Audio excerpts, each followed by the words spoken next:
supporting our newscast. For the first time since she held office, Delegate to Congress Stacey Plaskett held a series of town hall meetings.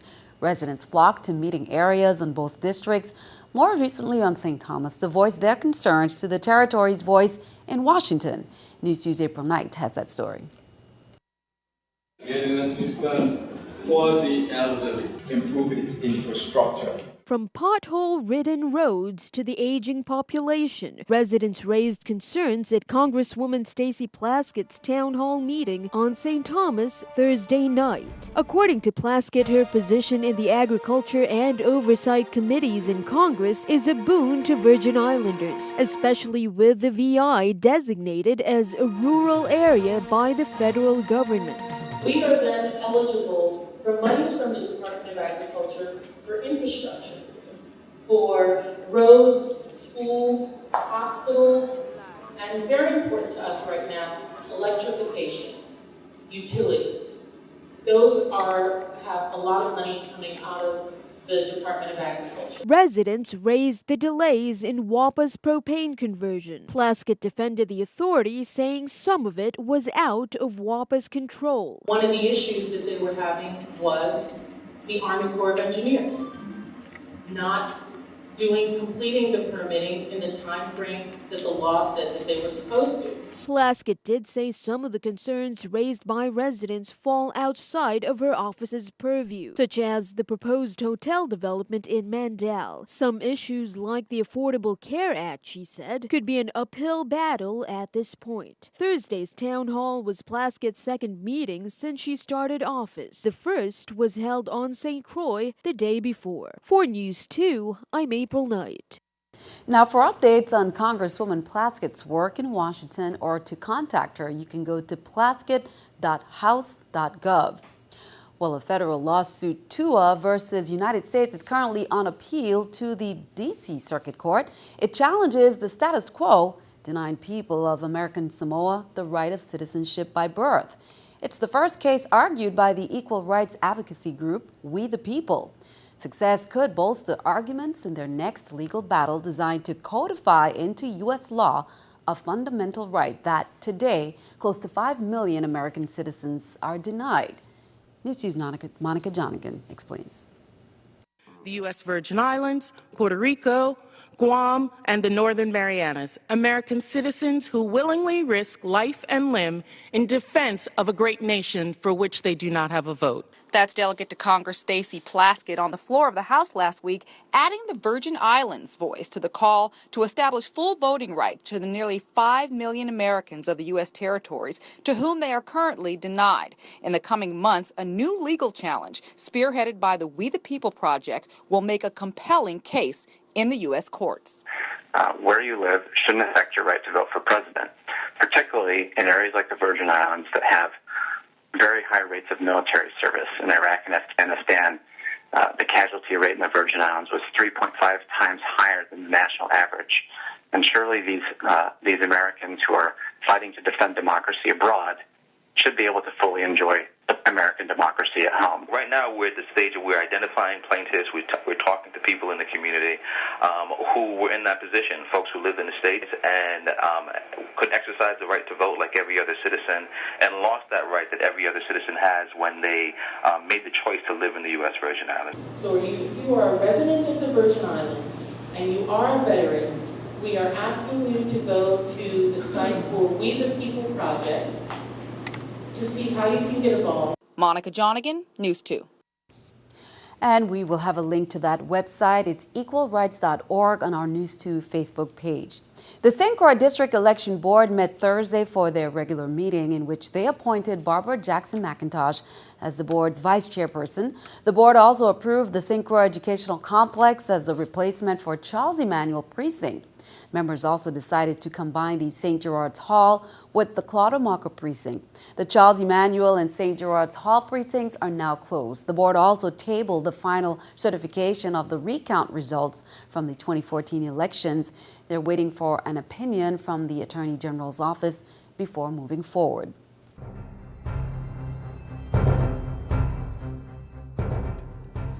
March is Developmental Disabilities Awareness Month thanks to a 1987 presidential proclamation by Ronald Reagan, powered by the energy of self-advocates, families, and volunteers around the country.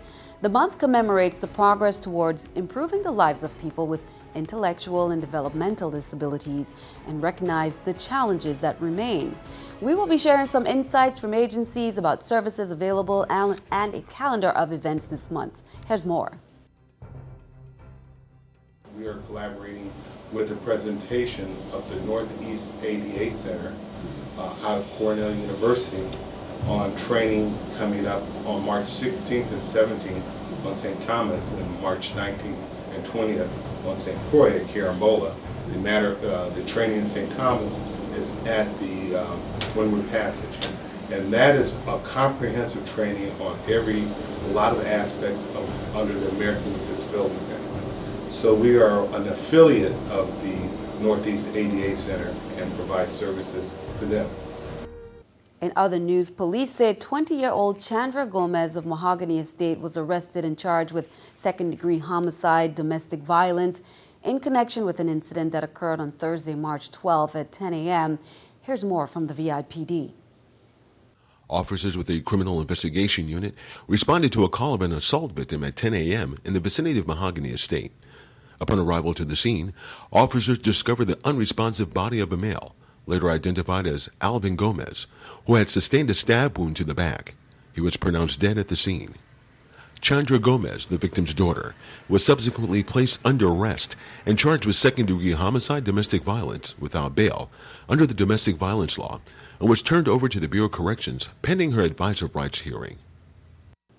Police say 47-year-old Osbert Grant was arrested on Thursday. The victim stated that Grant, her husband, had locked her and their 2 children in the residence and refused to let her and the children out of the home once he discovered their plans of relocation off island.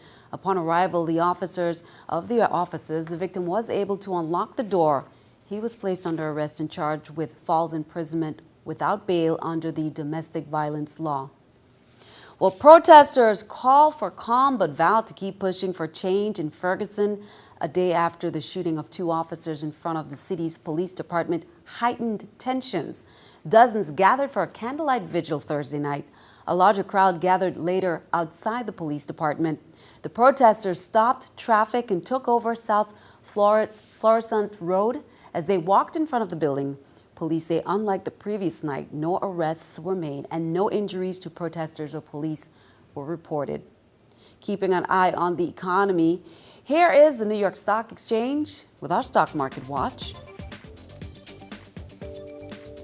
The Dow, Nasdaq, S&P all down. The Dow 145, Nasdaq 21, S&P 12. Coming up on News 2, we continue our recognition of VI History Month.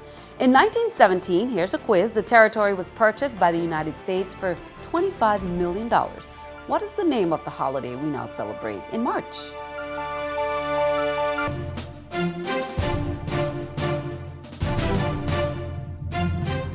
The Virgin Islands were known as the Danish West Indies until 1917, when the territory was purchased by the United States for $25 million. The sale stemmed from World War I, when the islands had become a financial drain to the Danish government. Meanwhile, the U.S. was interested in the island chain to block German submarines penetrating the Atlantic and Pacific Oceans via the Panama Canal. On January 25th, President Woodrow Wilson issued a proclamation setting forth the treaty. March 31st, 1917, the transfer was officially observed on both St. Thomas and St. Croix. The Centennial Commission has been established for the 100th anniversary in 2017 of the transfer. Now, March 31st of every year is recognized as the official transfer day in the USVI. The Virgin Islands Humanities Council has a DVD and study guide entitled Transfer Day Perspectives. The goal for one organization is to provide the underserved young people with the support needed to successfully enter the workforce. It's called Youth Bill, and this organization provides education, counseling, and job skills for the unemployed. Here's more on how some Virgin Islanders are making a difference in their lives.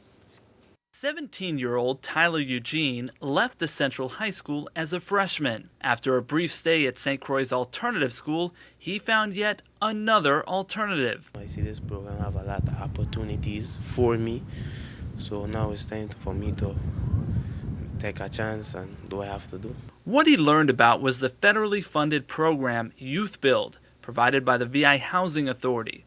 The program, which is aimed at low-income men and women between the ages of 16 and 24, is a program that provides basic life skills and professional training. The Youth Build program is a multifaceted leadership and community development program geared towards young people 16 to 24. The year-long program is competitive, and only about a third of the original participants made it through their first 2 weeks of a boot camp-like experience known as mental toughness. It was kind of fun and challenging because you have to deal with different attitudes and you have to deal with the physical part. And yeah, it was quite a little challenge. On Friday, 24 participants graduated at the Boy Scouts facility, the same area that they trained with the National Guard, and where they were coached on professionalism, such as punctuality and dress code. It was hard, easy, fun, all in between. But having a good attitude is just one aspect of Youth Build. Participants learn about carpentry, computer programming, and more. For those who have dropped out, they can also work towards attaining their GED. Michael Nisman, News 2. Now, the Virgin Islands is only one of 71 districts in the U.S. to receive a grant for this program. The VI Housing Authority said the Virgin Islands was the only U.S. territory to receive the grant. Congrats to the participants. Also, before we move on, congrats to Michaela Todman, a 12-year-old sixth grader at Lou Muckle Elementary School, who captured the territorial Spelling Bee title today at the John H. Woodson Junior High School. Second place finisher was Cain Donawa of Arthur A. Richards Junior High School. Congrats to the winners as well as all the participants, and we'll have more in a future newscast. Representatives of the Nigel O. Hodge Foundation recently made a generous donation of $20,000 to the pediatric unit. Dr. Bernard Wheatley, CEO of the Schneider Regional Medical Center, said they will collaborate with staff to ensure best use of the funds. The pediatric playroom at the Schneider Regional Medical Center was named in remembrance of Nigel. Now, in 1994, the family learned that Nigel was suffering from Hodgkin's disease and sought medical help.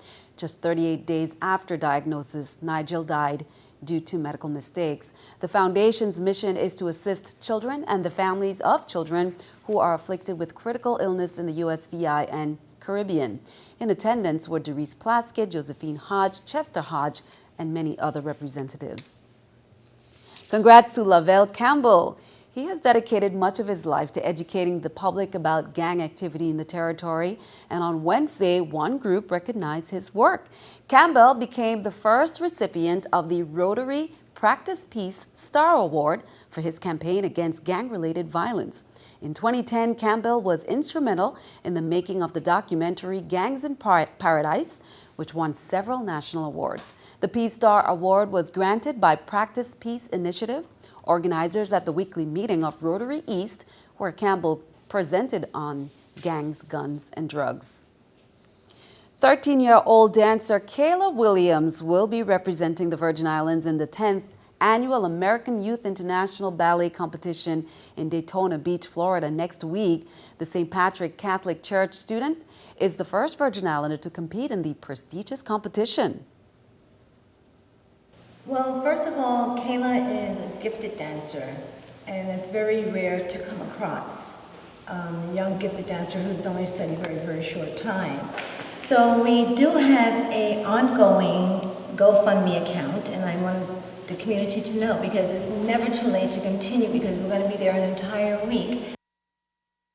All the best to you. The 46th annual St. Patrick's Day Parade is almost here, and organizers are gearing up for what promises to be one of the largest street parties of the year. This year, proceeds will go to benefit the St. Croix Dolphins. Last year, the committee raised $2,500 for the St. Croix Animal Welfare Center. Here we are across from the King Christian Hotel where the judges will be on March 14th. So please, everybody, remember to do your performances right here. This marks our 46th year of the parade, and we are so excited. This year's theme is One Love. Bring it all we together for one great party. Now, meanwhile, the VIPD is advising the motoring public of the following parking restrictions and street closures scheduled for the day of the parade. No parking on King Street or Company Street from Market Street to the Wharf area. No parking on Church Street between King and Company Streets. No parking on Market Street between King and Company Streets. No parking on Hospital Street between King and Company Streets. Now, any vehicle found parked in the restricted areas will be ticketed and or towed at the owner's expense.